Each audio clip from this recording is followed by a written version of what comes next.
Vamos lá ao assunto agora. A Câmara dos Deputados aprovou ontem o projeto que altera a reforma do ensino médio, sancionada em 2017.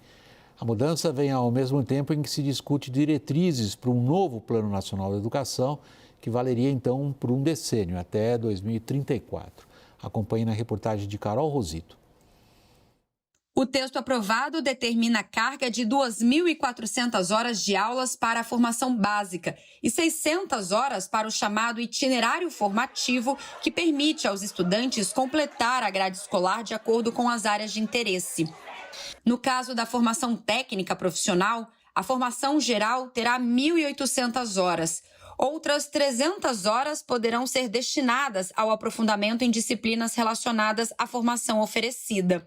E as 900 horas restantes ficarão exclusivamente para disciplinas do curso técnico, escolhido pelo aluno. O Brasil não pode eliminar a possibilidade de um jovem ingressar na educação técnica profissionalizante. Então, garantir o acesso à educação técnica, deputado Bibo, significa garantir incremento de renda, mais empregabilidade. Esse trecho causou divergência entre deputados. A lógica de manter para o ensino técnico 1.800 horas, me desculpem, isso é a continuação da precarização, isso é a continuação da fragmentação, isso é a volta ao passado, essa sim é a volta ao passado, onde teremos dois ensinos médios, um da formação geral, que poderá ser integral, e o outro da formação técnica precarizada. As alterações ocorrem ao mesmo tempo em que o governo elabora o projeto do novo Plano Nacional de Educação, que valerá para a próxima década. A lei estabelece diretrizes para o desenvolvimento do setor no âmbito dos municípios, estados e União e vincula os entes federativos às suas metas, os obrigando a tomar medidas próprias para alcançá-las. O texto que o Ministério da Educação enviará ao Congresso terá como base o documento de referência elaborado na Conferência Nacional de Educação, que aconteceu em janeiro deste ano.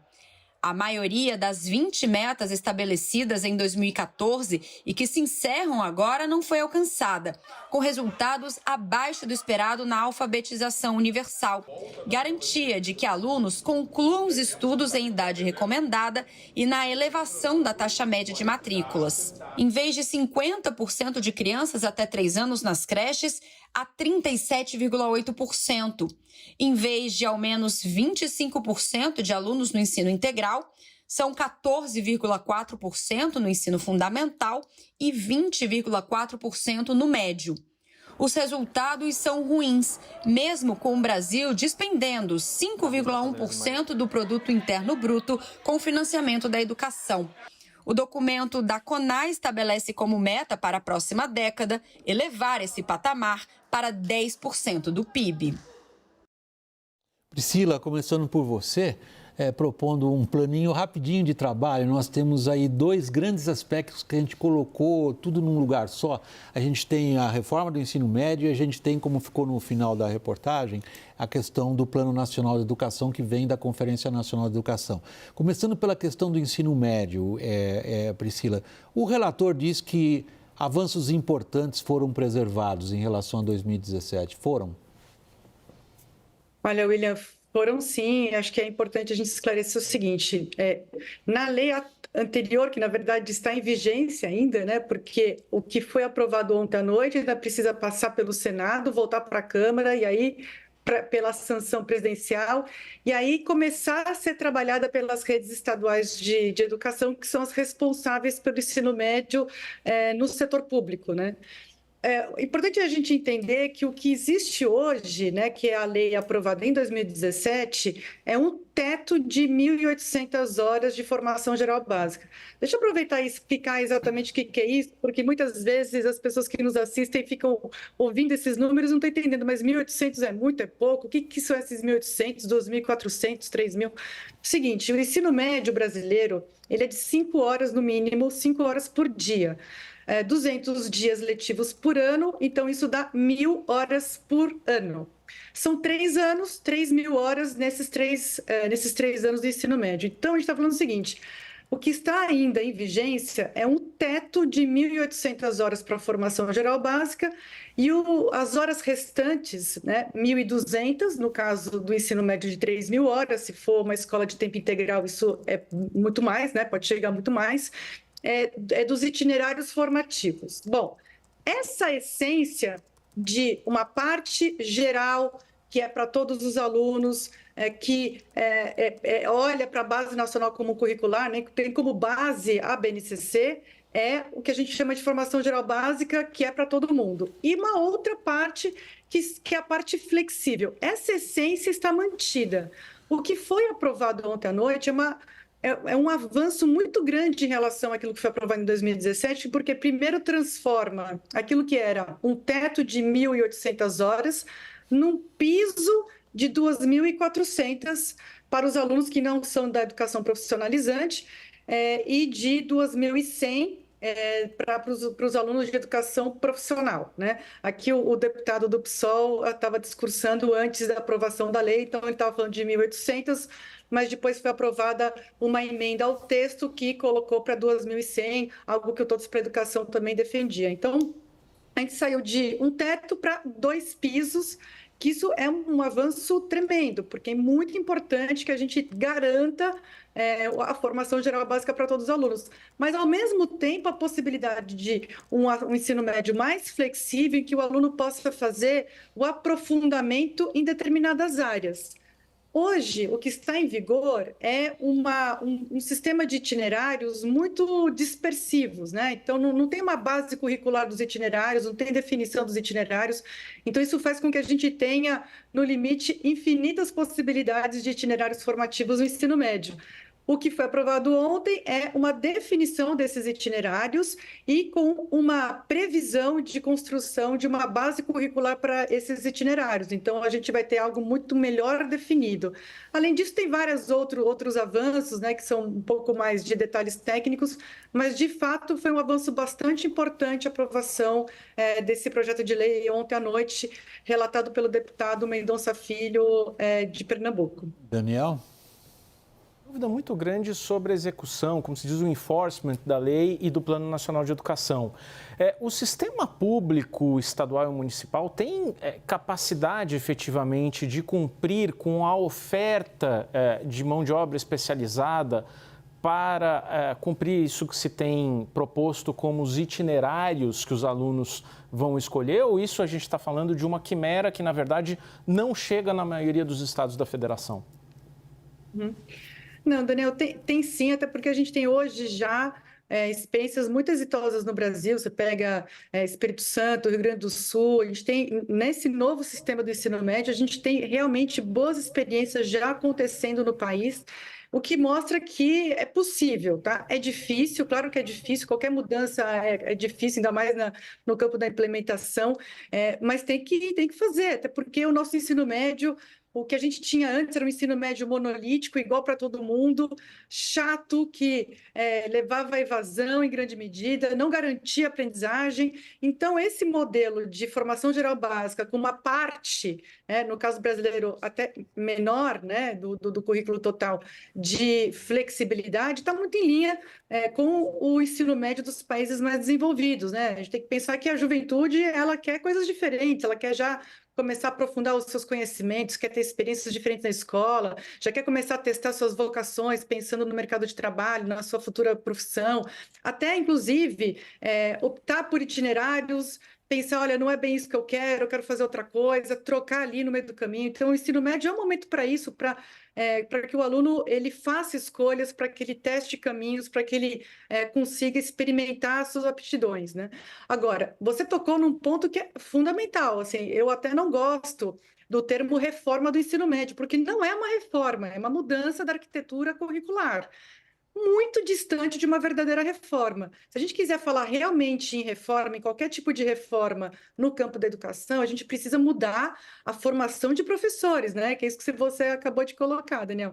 E é exatamente isso. Lembrando que acho que talvez o número que é o mais escandaloso da educação brasileira é que hoje 81% dos alunos que ingressaram nos cursos de licenciatura, ou seja, aqueles que estão se preparando para ser professores, né, daqui a poucos anos, ingressaram em cursos 100% EAD, de educação à distância. Então, basicamente, o Brasil forma os seus professores à distância.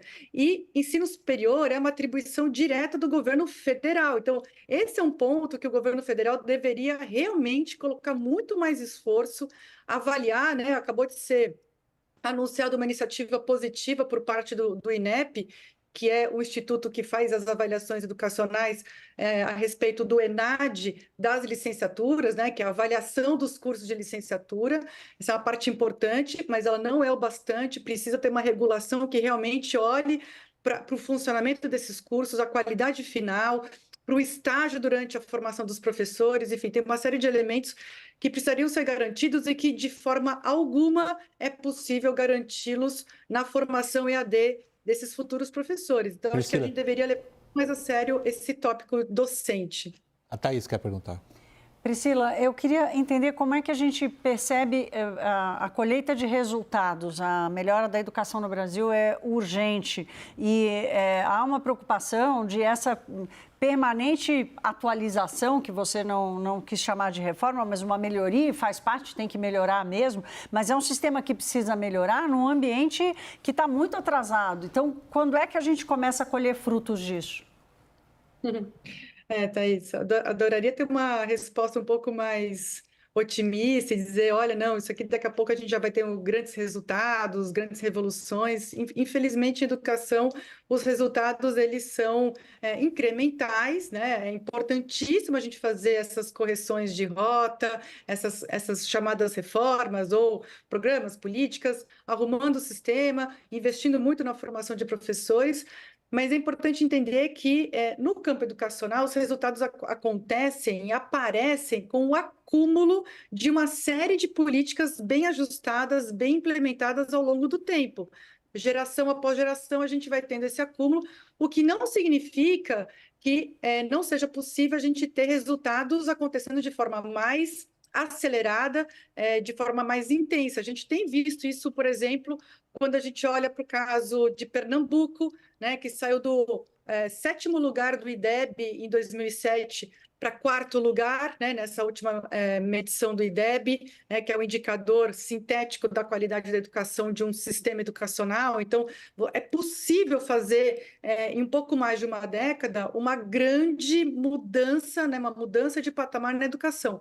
Num país como um todo, acho que um pouco passa pela pergunta, de novo, né, do Daniel, que é a accountability. A gente precisaria realmente cobrar mais resultados. E o Plano Nacional de Educação, infelizmente, não é um plano que tenha consequências caso as metas não sejam atingidas. Então, cada vez mais a gente precisa ter uma cultura de avaliação das políticas, de melhorias contínuas, sair desse fla-flu, né? Acho que a educação sofre muito com isso. Priscila, por último, desculpe minha falta de cortesia, eu estou com o tempo acabando, e você mencionou o Plano Nacional de Educação.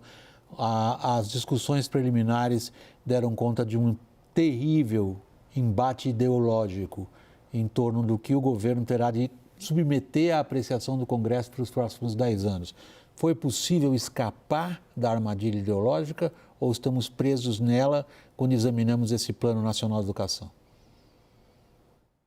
Olha, William, bom, primeiro que eu acho muito difícil o plano ser votado nesse ano. Assim, eu diria que eu posso cravar que é impossível ele ser votado nesse ano. O Ministério da Educação está produzindo o texto, lembrando que o texto ele terá como base o resultado da CONAI, que é uma conferência que é muito plural, que tem uma série de atores, então é um documento que traz uma série de indicações, por exemplo, a indicação de revogação do novo ensino médio. O novo ensino médio acabou de ser, inclusive, reformulado e melhorado e não revogado. Então, é um documento que, em parte, poderá ser acolhido pelo Ministério da Educação e depois ele vai para o Congresso Nacional, lembrando que o deputado Nicolas Ferreira, que é um ferrenho opositor do governo do Executivo Federal é o presidente da Comissão de Educação. Então, assim, é muito difícil a gente ter realmente algo concluído no campo do Plano Nacional de Educação ainda nesse ano. Tem muito embate ideológico, sim, William. Sim, tem ainda muito dogmatismo, muitos achismos, muitas pessoas com pensamento mágico, achando que vai resolver só com mais dinheiro, ou só com mais gestão, sem política, sem avaliação, sem seriedade. Eu acho que seria muito melhor se a gente tivesse um plano muito mais enxuto, com menos metas, mas essas metas realmente olhadas de perto por toda a sociedade sendo atingidas. Agora, um plano que tem mais de 3 centenas de metas é muito difícil de ser acompanhado e cobrado. Então, é melhor a gente ter um plano mais enxuto. Vamos ver se esse Congresso e o Ministério da Educação conseguem essa proeza de enxugar o plano. Acho difícil. Priscila Cruz, presidente executiva do Todos pela Educação. Muito obrigado, Priscila, pela participação aqui na nossa roda. Boa noite. Boa noite a todos.